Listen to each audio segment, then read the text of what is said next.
everyone. Today I'm going to be talking about how I personally package games like the ones behind me. Those are big box PC games. Basically how I pack them for shipping, both domestic and internationally, which seems to be really popular.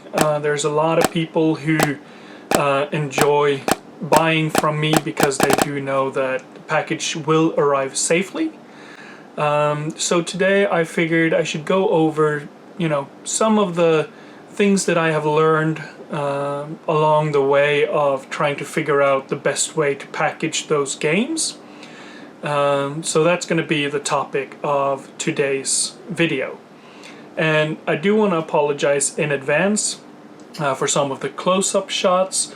If my hands are full of sores and flaking, that's a side effect, sadly, from the latest chemo treatment.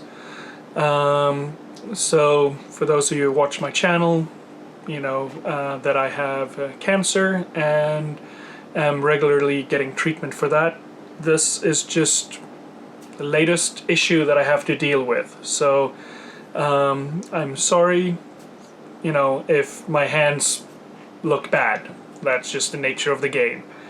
But without any further ado, let's change the camera angle and I will show you some tips and tricks on how to package your games for shipping. Thank you. So I figured first, let's talk about the biggest problem when it comes to shipping, and that is this. This is just a bubble mailer. Everyone who collects big box PC games, we all dread getting one of these in the mail because most likely the game is not going to be very nice. It's just basically a very thin layer of bubble wrap that surrounds the inside of the envelope, but it offers absolutely no protection from anything from the sides or from the top and bottom, squishing down on it. Corners, there's nothing. There's absolutely no support. So most times when we get a game in one of these, it kind of looks like this. Perfectly pancaked, and all, this isn't a very valuable game, but if it was, all the value would have been lost. This is no bueno. You can't do anything with this.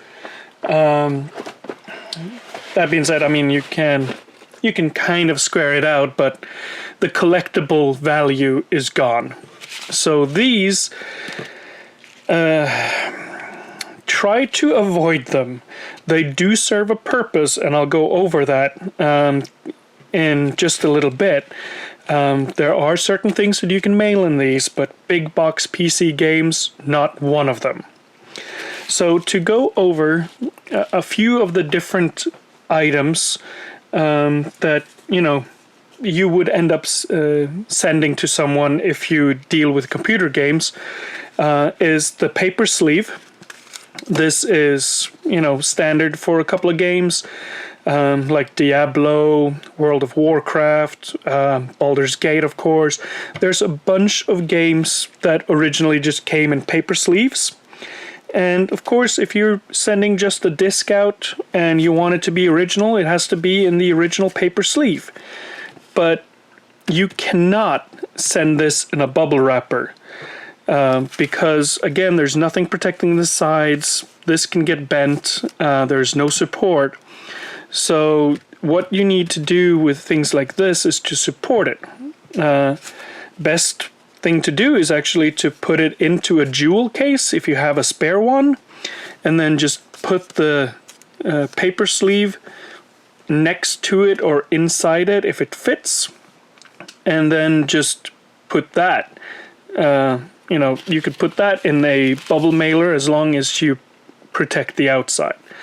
So, speaking of jewel cases, let's talk about jewel cases. Now, the thing you want to do with a jewel case is, again, you want to protect the CD that's inside. Best way to do that is to make sure that it has all the teeth in order to properly grip the disc. If not, replace this if you have spares. I always keep, whenever I come across a damaged jewel case, let's say the cover is damaged, I'll take the cover and throw away, and I will keep the bottom or any part that is still fine, and I will reuse them in order to, fix broken games down the line. So, first of all, check to make sure all the teeth are there. Secondly, take a little piece of bubble wrap and just place here. Doesn't have to be big, but just a little square.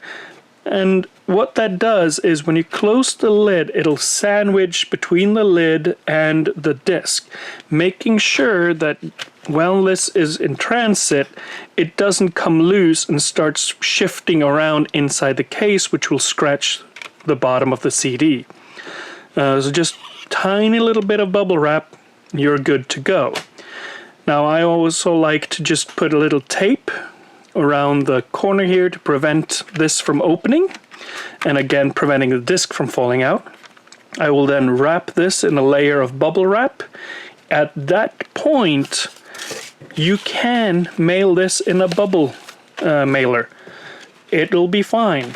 The jewel case is sturdy enough to withstand most, drops and so on, especially when you have this wrapped in bubble wrap and again inside of a bubble wrapped envelope. This will work. But, there are other games like this, which is a small box. It's a fairly big small box, but it does not have any structural or internal structural support. It's basically just cardboard. So you cannot put this inside of a bubble wrap, because if anything heavy lands on top, then again you're going to have that pancake effect. The sides are going to get scrunched up, and your buyer will end up getting, a game that they will refuse to pay for. And you've basically ruined their game, or day, I should say. So, when it comes to these, you have to have a little cardboard box that you can send them in. Typically, as long as you wrap this in bubble wrap, put it in a cardboard box with some packing popcorn, this will be fine. This still has a lot more compressive strength than the bigger boxes, which has a lot more air inside of them. So the smaller boxes are actually fine, just, safely wrapping them up, putting them in a small cardboard box with some packing popcorn, you're pretty much good to go. Then there's another type, which are these. These are keep cases. Some have an outer paper sleeve like this one, but basically you're looking at what people also call DVD case, but it's actually a keep case. So these are plastic cases with a disc, typically a manual. Again, this follows the same rule as a jewel case. Just put a little bit of plastic inside, make sure the teeth are correct, replace the case if you have to, and little bubble wrap, sandwich it up, put a little tape to prevent this from opening up, put it in its paper sleeve if it has one, wrap this in bubble wrap, and you can send this in a bubble mailer. That'll again be fine as long as you've wrapped it in bubble wrap. So that goes over the different types, the most common types of items that you'll have to send at some point in time. But what if you have something like this? This is the original Neverwinter Nights first online role-playing game. It is very expensive. I think right now the cheapest you can get this is close to $1,000. So obviously, if you package something like this, you want to make absolutely sure that it arrives safely to the buyer. Because the buyer is going to inspect this for any damages, and I would do the same. So,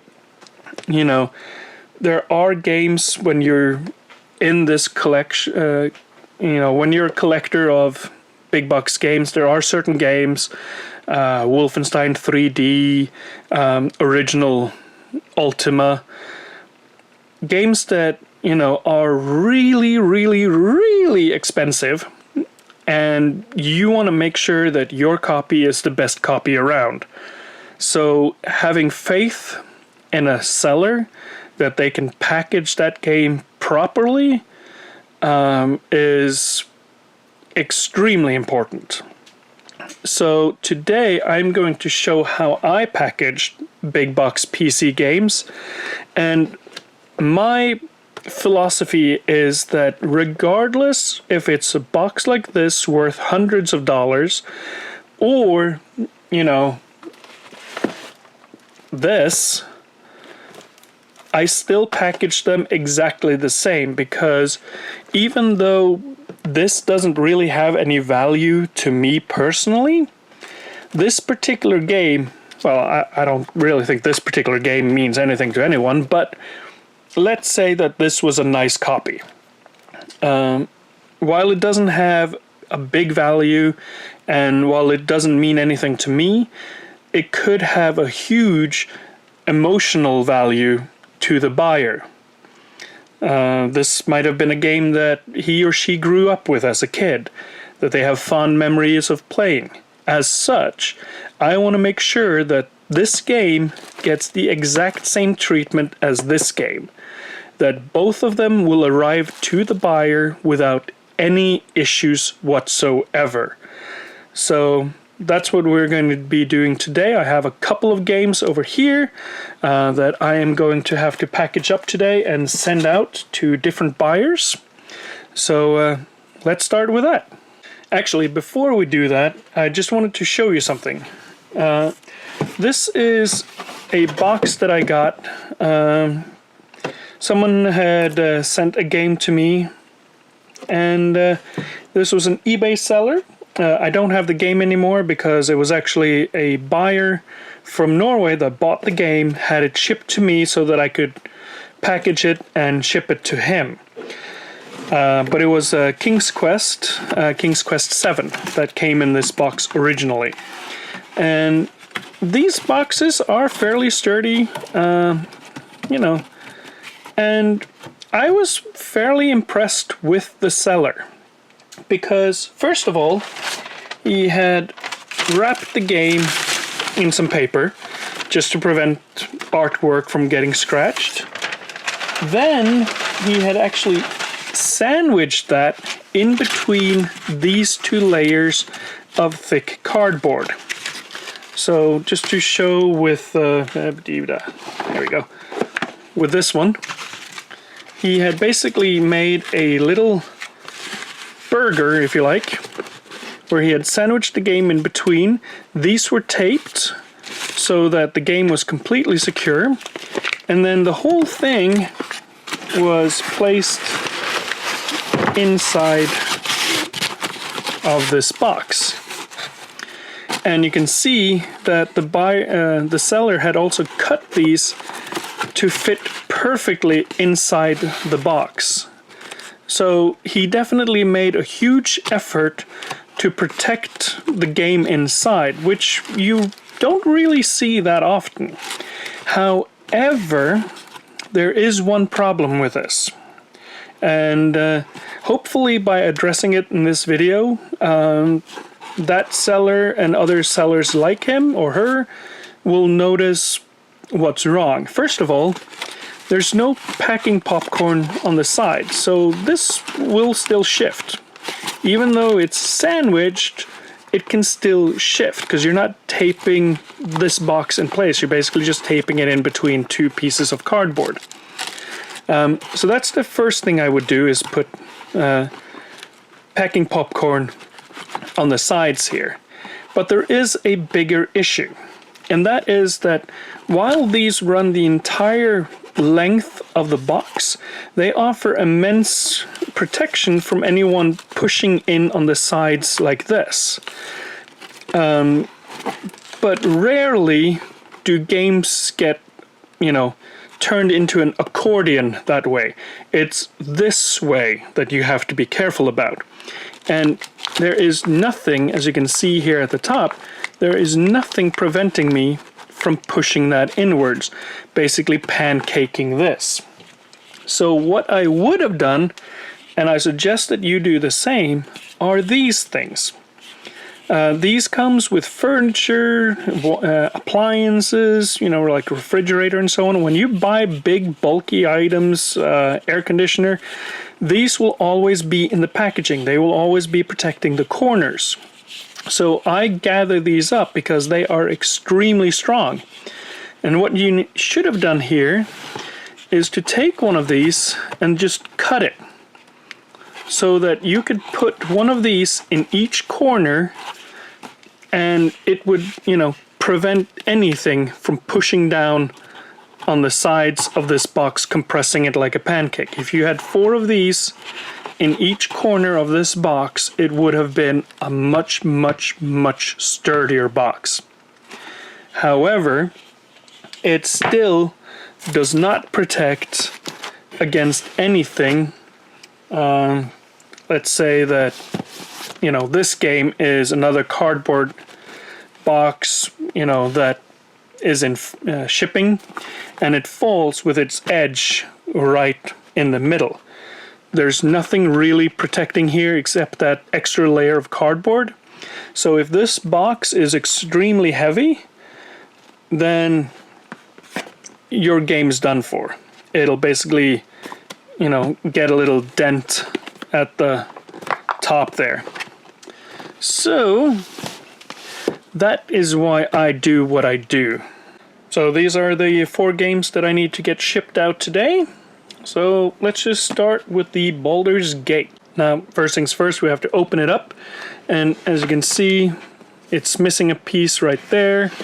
And it's got some tears on the top. This is a box that I actually repaired a while back. So you can see the repair tape here for these tears. So let's open this up, take out the contents, and secure everything.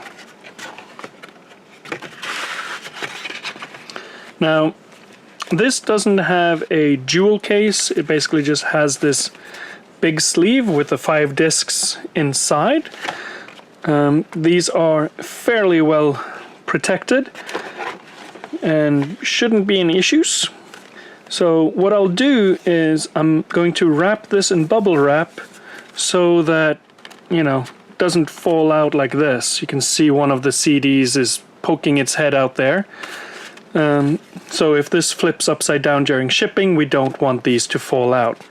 So that's going to be the first, is just to wrap this in bubble wrap. The book and the map doesn't really need anything. In fact, this is so thin that if you try to wrap this in some kind of bubble wrap, chances are you're going to bend the corners. So those we're just going to leave as is and focus our attention on this. So move that out of the way. Now, I do recommend that you keep a roll like this around, as well as some packing popcorn, and I'll leave some link in the description box where you can get them. I bought a huge box of packing popcorn, I think it was a couple of years back, and I still haven't run out. And whenever I buy something that comes with more packing popcorn, I just refill that box with that. But packing popcorn, absolute must to have, as well as bubble wrap. So we're just going to do this. Now note that with these I did not tape the CDs in place, and the reason for that is that this is paper, and if I put any kind of tape on that to hold the disc secure, chances are it can tear the paper. So instead I'm doing this, which will prevent the discs from falling out the ends. So that is why I am doing what I am doing. Right now I'm just getting some tape ready. There we go. That makes this part easier. Actually, I don't need that anymore, so that I can go over there.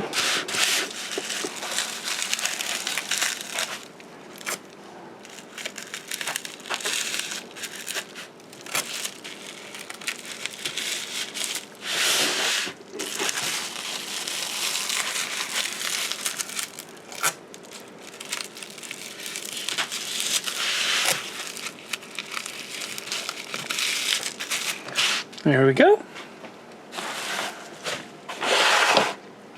Now we'll put that back in here.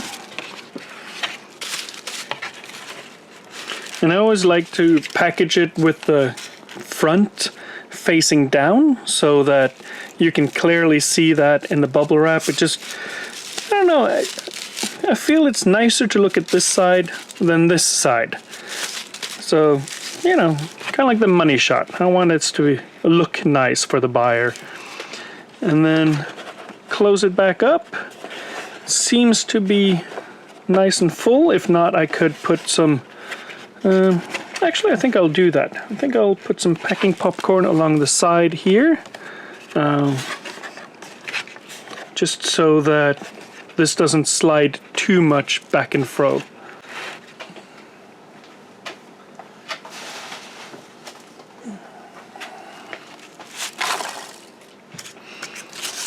Again, just have some of this laying around the house. You will always be needing it. So I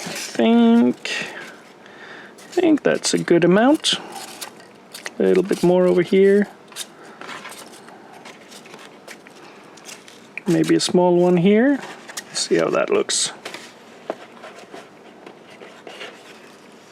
A little bit more. Right there. There we go. Yeah, that looks very nice. And then we'll slide that back into the box.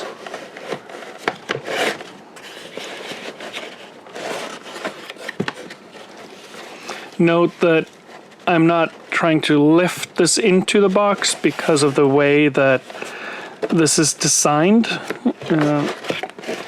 Things would just fall straight out the bottom. So I'm just sliding that like this. Now that all the sides are supported, I can flip it over and close that. Then we'll get our buddy back.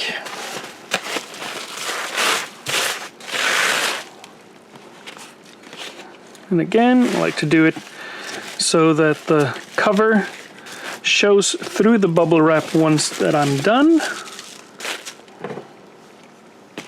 Because I feel like that's a lot prettier to look at.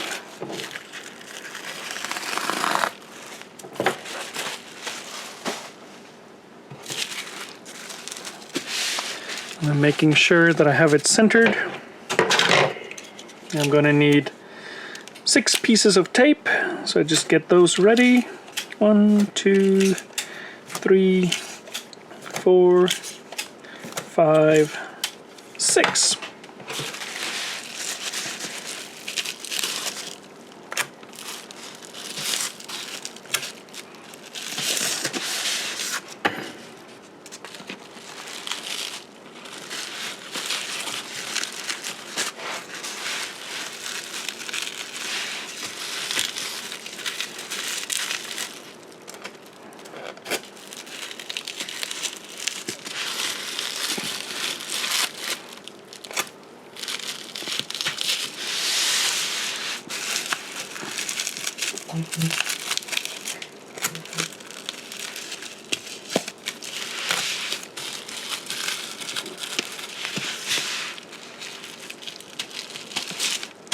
Like so.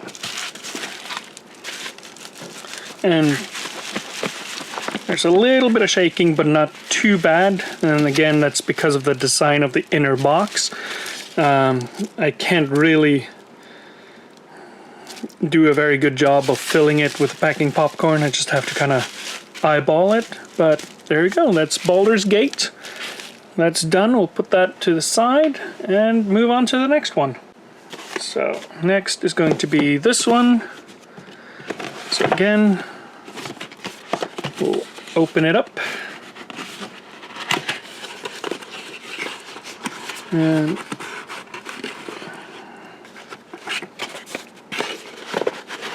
get out the inner box, which is a more proper inner box.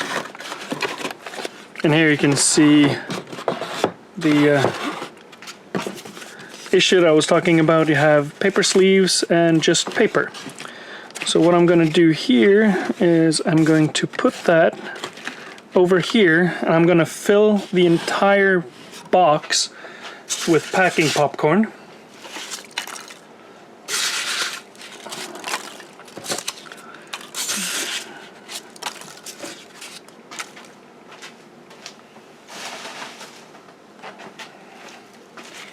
And this time it's going to be easier just because of the design of the box. I can easily move that into all the corners and make sure that the box closes, which in this case it does not, so I have to take out a few pieces.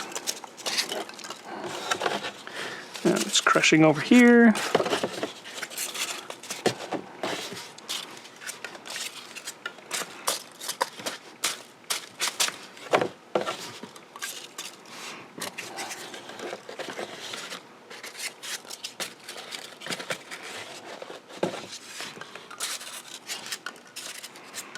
Basically just moving the ones that are sticking up until we get the proper fit. Now there's a little spring here because of the book. It's really thick and kind of bowed. So as you can see here, it kind of bounces. So it's fine that it bounces over here. We just don't want it to bounce over on this side. So we're getting closer. There's a little bit right here I can feel. Probably this one.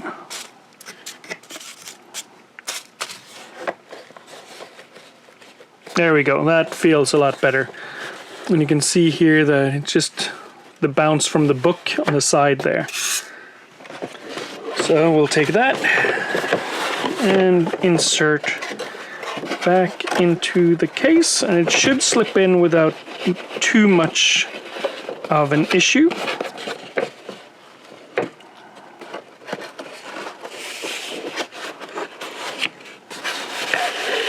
Just like that. Close that up. And then bubble wrap that as well. There we go, another one done. Next up, we got this one. So these are 5 1/4 floppies and a book.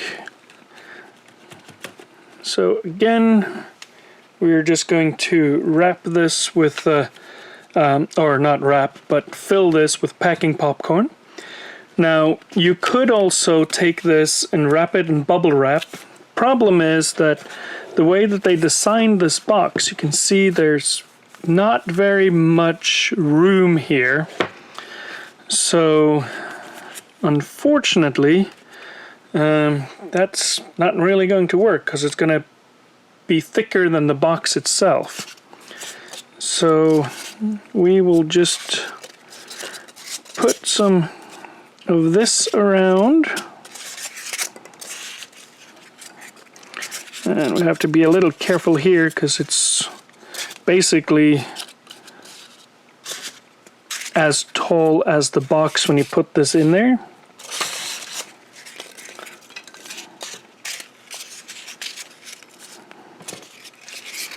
So we can't have any of these sitting on its side. It's going to be too, like that, because it's going to be too tall. So we need a little bit more.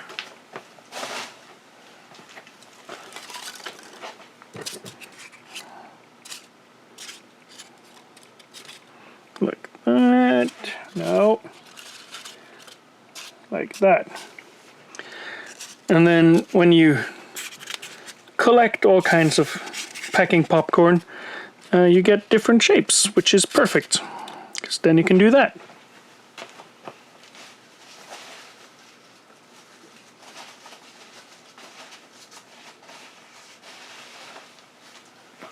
So I went and picked out a few more of those.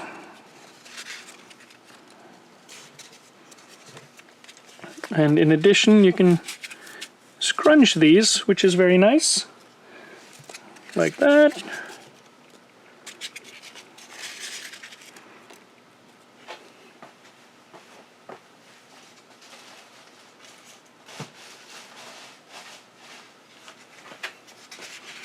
And then the final one there. And this is still a little bit lower, so what I'll do is I'll just cut some bubble wrap for that.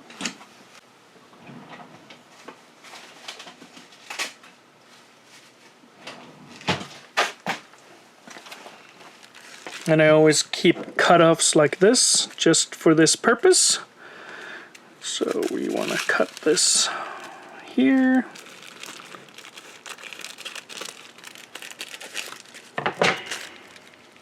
And that fits perfectly there.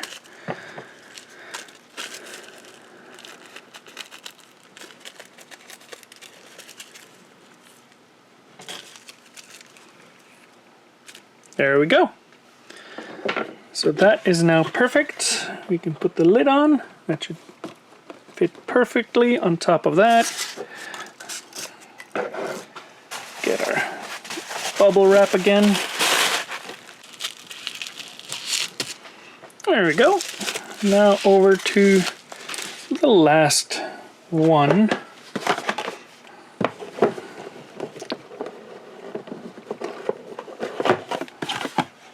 There we go. So we can see you got a jewel case. I need a tiny little piece of bubble.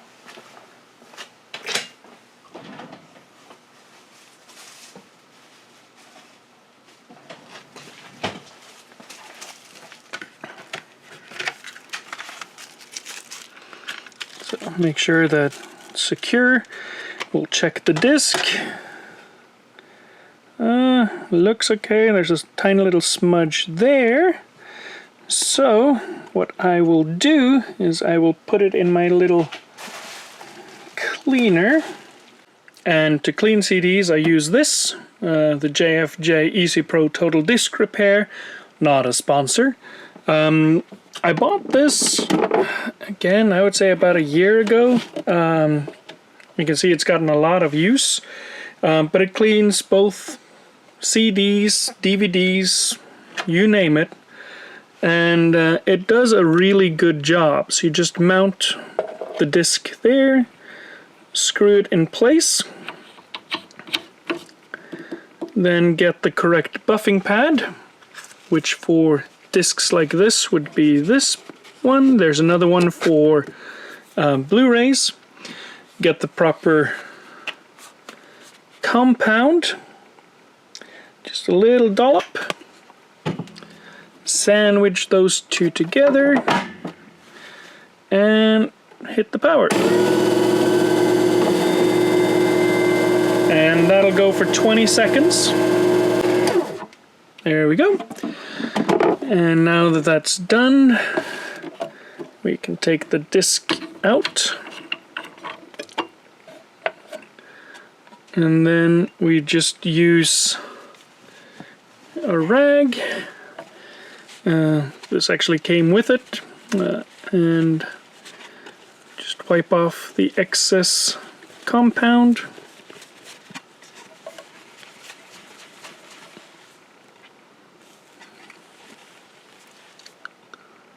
And there you go.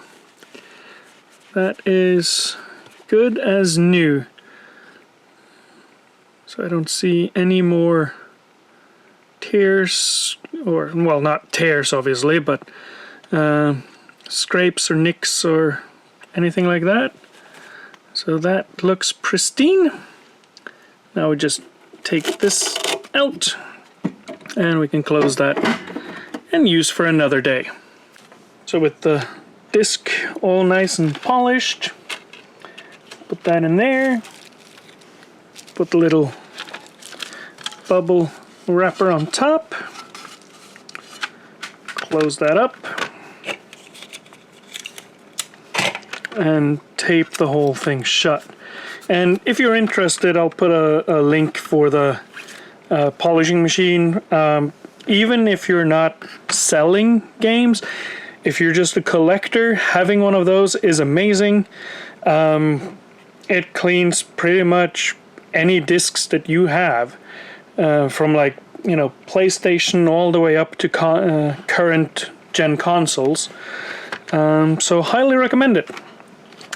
Now, as for the rest of the content, it's just paper. So what I'm going to do is I'm going to wrap this in bubble wrap so that it doesn't slide around and potentially scratches or etches into the paper.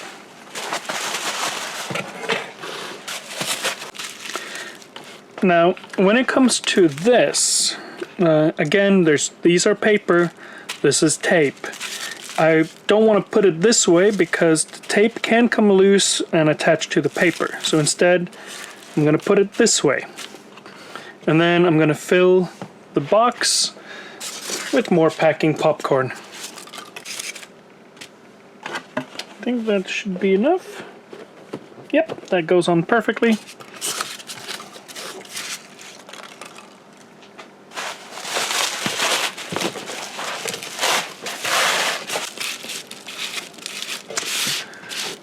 There we go, that's the final packaged. Again, you can do the rattling test to make sure that it doesn't rattle too much. We'll put that over there with the rest. Now we are ready to get some measurements done. Actually, while I was packaging all of those games, someone bought this from me. So let me show you how I do a keep case, and we'll combine everything in one. So again, I want to make sure that everything looks good, everything's fine. Check the disc for any, yeah, that could use a little bit more. So I'm going to run that through the polishing machine. I'll spare you the details. And I'm back again with a much nicer disc. Put that in there. Again, we'll put some bubble wrap on top. Tape it shut.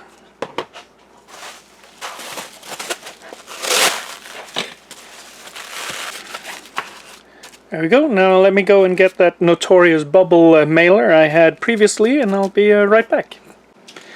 There we go. So I like to use these for all of my packaging. So we'll put one down here.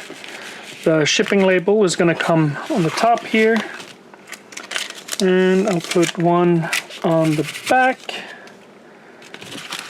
And then slide the game in.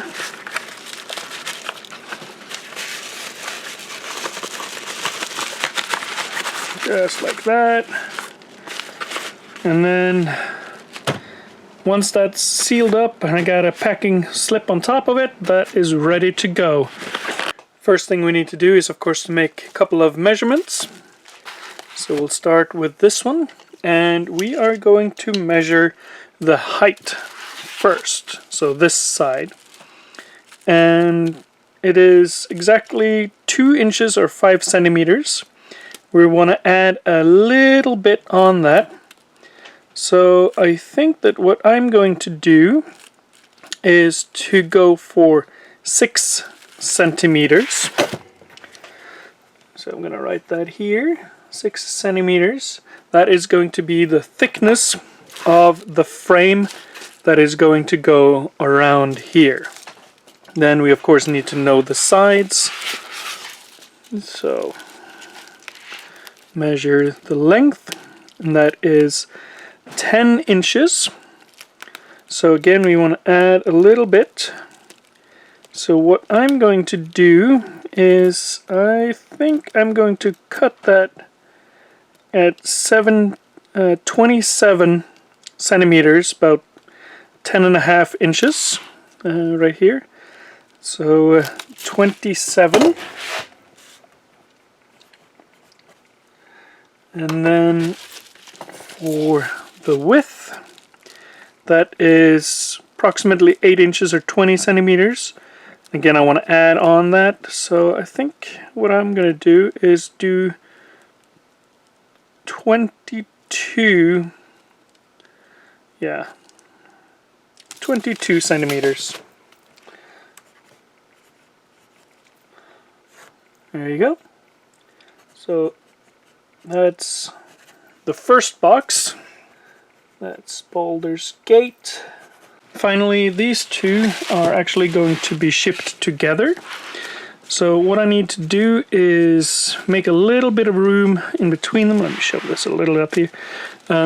Make a little room in between because it's going to be a divider between here, not just for the strength of the box, but also to prevent these two from pushing against each other during shipping.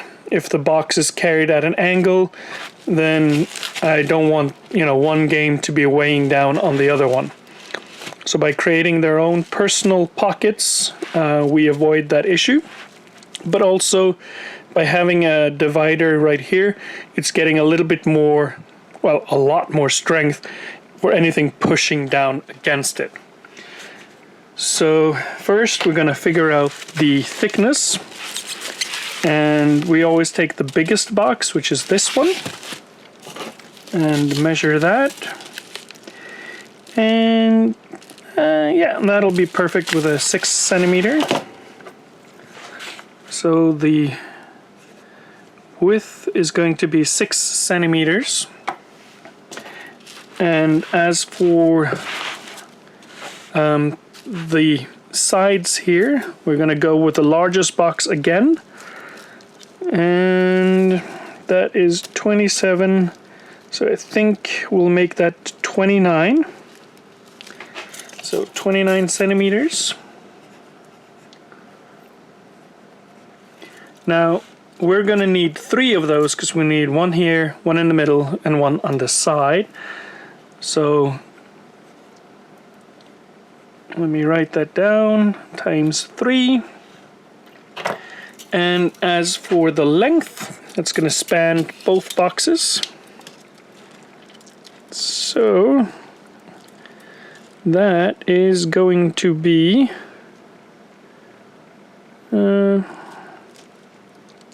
let's see, make sure we have enough room. So 49, yeah, 49 centimeters. There we go. So now I got my measurements. I can go out and cut these down to size. Before we go and make the boxes, I just want to talk a little bit about the materials that I use. Now for the base, I use this, which is 1/2 inch thick plywood. And it basically forms the base around the box. And the reason for that is that this is extremely powerful and strong, resists a lot of damage. But there are, of course, thinner than 1/16 of an inch. But the reason why I opted for, well, no, not 1/16, 1/2 inch. There's a lot thinner than 1/2 inch was what I was trying to say. But the reason why I use 1/2 inch is because it allows me to put screws in on one side of the frame, which is very important. Because I don't want to glue and staple the entire box. That would just make it, really difficult for the buyer to get into the box. You basically have to take a pry bar and break open the box, and that possibly could damage the game within. So I need something that's thick enough to actually hold a screw. And in addition, since one of the sides is screwed in, it means that for international shipping, if customs wanted to open the box, it makes it real easy for them. They can just unscrew one panel, look inside, take the games out if they wanted to, put them back, screw the lid back on, and ready to go. So that's why I use this. It's fairly cheap, although with the current shortages all over the world, prices do go up. And I know that not everyone has access to power tools. You can, measure these and cut these with hand saws, jigsaws, and so on. So it's a very, very versatile, easy to work with product. So that's what I use for the base. Now for the lid, the bottom and the lid of the box, I use something called Luan, which is basically this stuff. It's similar to like a plywood. In fact, I guess it is a plywood. But it is really, really, really thin veneer. This is 1/16 of an inch thick, but it is still fairly strong. So I use this as a lid for my boxes, and it works really well. Now, of course, it's not very strong. Like, I can easily break this if I were to bend it this way, but because it has the plywood frame running along the sides, it gives it more rigidity in that area. So really the only thing this does is create a lid that resists penetration from any objects falling on top of it. And while it's not super strong, like if a refrigerator fell on the box, this would definitely crack, but it's still stronger than cardboard. And it's more solid. So, in essence, I guess I could use this to create an entire box. It would still be better than cardboard, but not as good as plywood. So this is what I typically use for the lid and the bottom, and it works really well. It cuts really nice. It's a pleasure to work with. Unfortunately, this is all I have left. Because due again to shortages, I couldn't find more. They are sold out everywhere. So instead, I had to resort to this, which is a marker board. Nice reflection. Typically also used for like dry erase boards and so on. It has a very solid coating on one side, which makes it really strong. I mean, we've all seen whiteboards and so on, so we're familiar with this side. The problem is the other side, which is basically like paper or cardboard pulp. It's just absolutely awful to work with and to cut. Let's see, I'll show you one edge here. So you can see that it just flakes up. It creates dust that get everywhere. It is an absolute pain to work with. Now, this is stronger than Luan. It's also twice the thickness. This is 1/8. So it's fairly thick, but that also means more weight added onto the box. So when it comes, and you can also see all the dust that just is on top of this. So do not recommend this, but it works. But if you can get your hands on Luan, much better. And I spoke a little bit about international shipping, why I use the screws, but another reason for this solution with plywood and Luan is that when it comes to international shipping, you are not allowed to send live wood. That would mean like, like a board of oak or pine or anything else that's pure wood. Even though it's been cut, it's considered live wood. Whereas plywood is considered dead wood, since it is veneers with glues and veneers and glues. It is a manufactured wood, and because of that, it is, as I said, considered dead wood. Now that means that it is legal to ship internationally. So that's another really good point as to why I use plywood.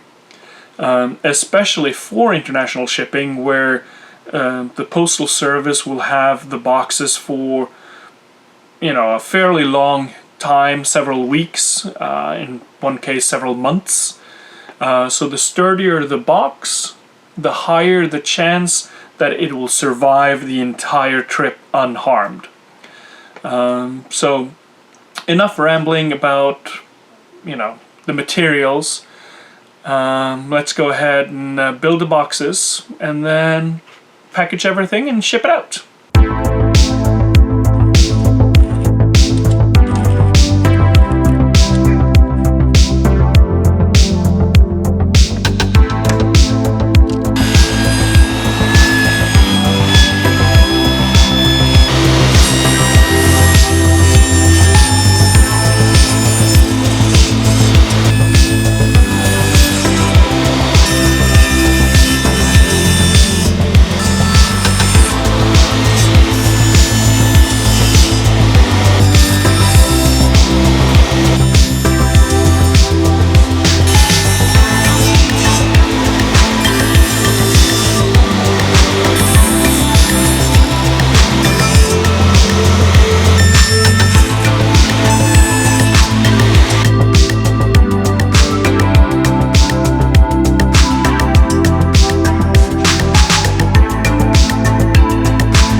So, there we go. Got first game.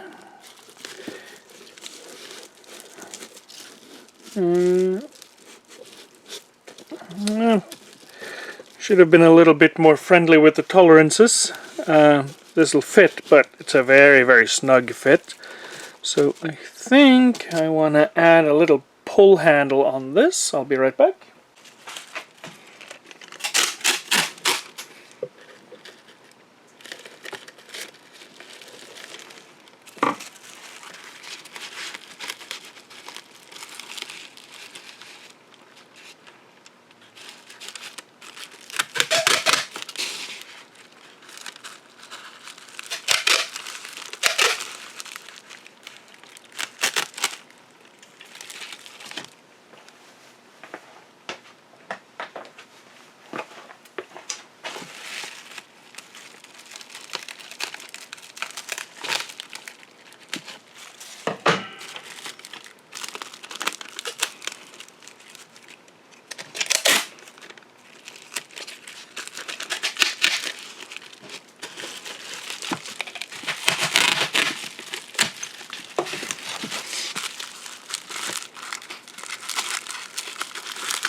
There we go.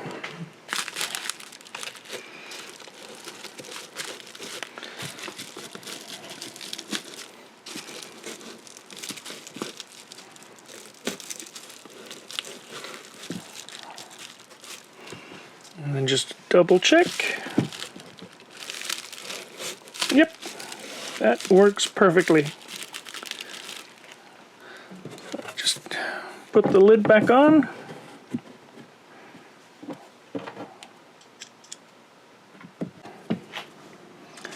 There we go. Now we'll put this aside. I'm going to wrap the whole thing in paper, but I'll do all the boxes first and then wrap them later.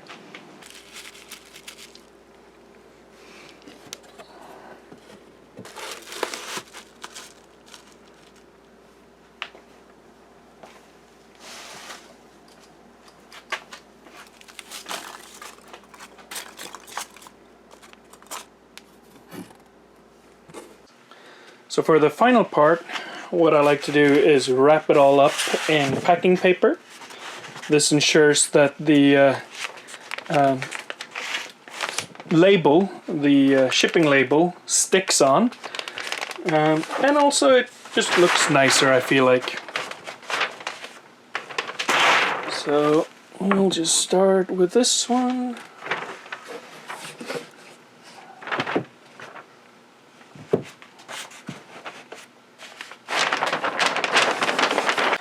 And then I like to use packing tape to seal all of the edges.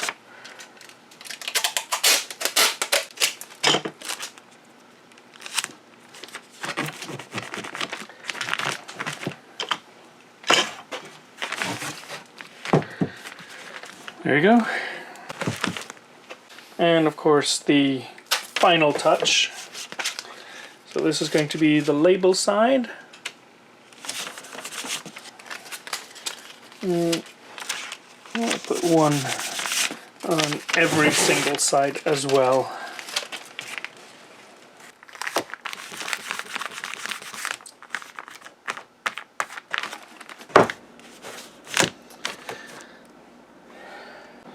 And there you have it. That's how I package my games in order to ship them out. Now I do hope you found the video helpful. As I said, there are ways to do this using cardboard. You know, just keep those angles that you get from furniture and refrigerators and the like. Those are lifesavers. They will go a long way because you only need about that much for each game. And if you think of a refrigerator, I mean, it's long. You'll have those pieces for quite a while. But this is how I do it. Now, I don't expect everyone to do it, but I hope I gave you some ideas on, you know, things that you can do to improve your own packaging.